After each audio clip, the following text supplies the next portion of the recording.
Good afternoon, everyone. Wanted to go over a $14,000 job, how we acquired this job, and as well a little bit about what we're doing here for the process onto here.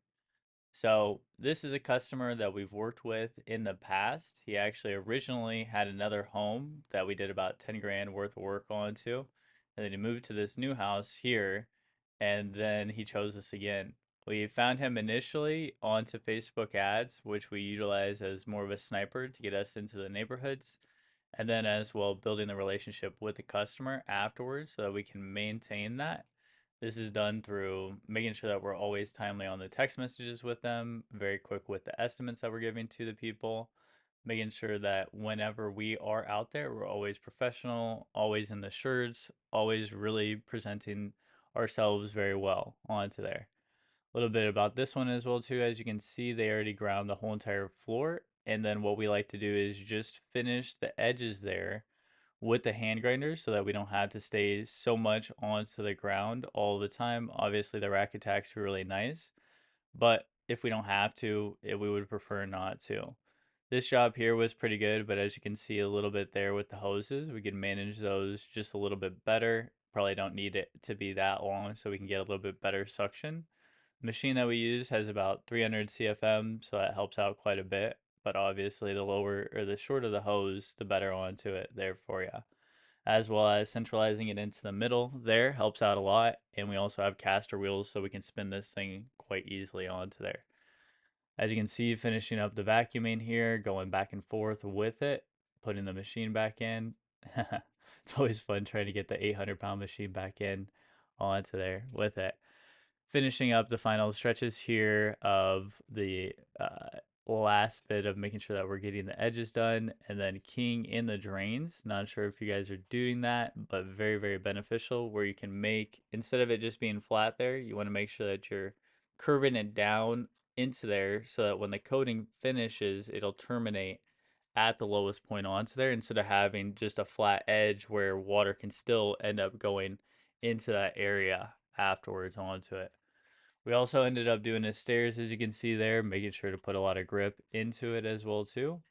And they're just finishing up the vacuuming here and onto the last steps of doing the base coat onto it and then the polyaspartic top coat onto there as well too. So just finishing up, homeowner coming by, checking out all the progress, making sure that he's cool with it. Again, totally awesome guy, and maintaining the relationships helps out substantially. We like to do the walls first whenever we're doing the base coat so that we don't have to deal with that. And as you can see, a little bit of a spill there. Ended up letting that cure, grind it down again afterwards so that we can make sure that we're cleaning everything and having a great surface for everything to maintain onto it. Vacuuming up the edges there, and then now it's time to put down the base coat onto the floor here in a couple minutes.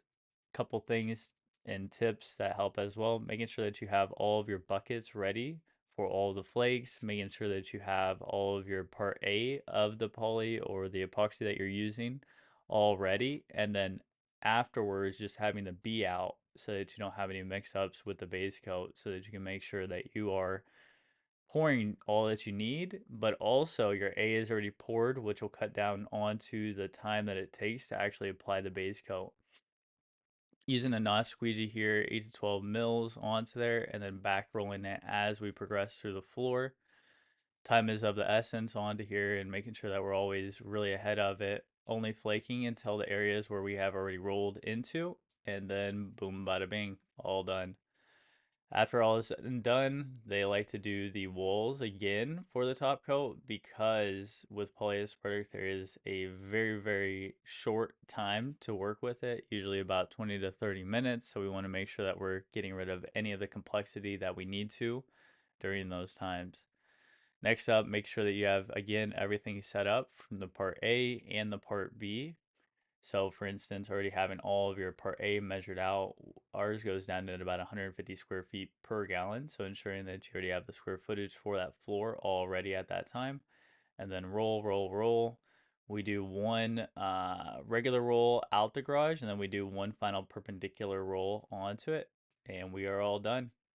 Hope you all have a great day. Peace.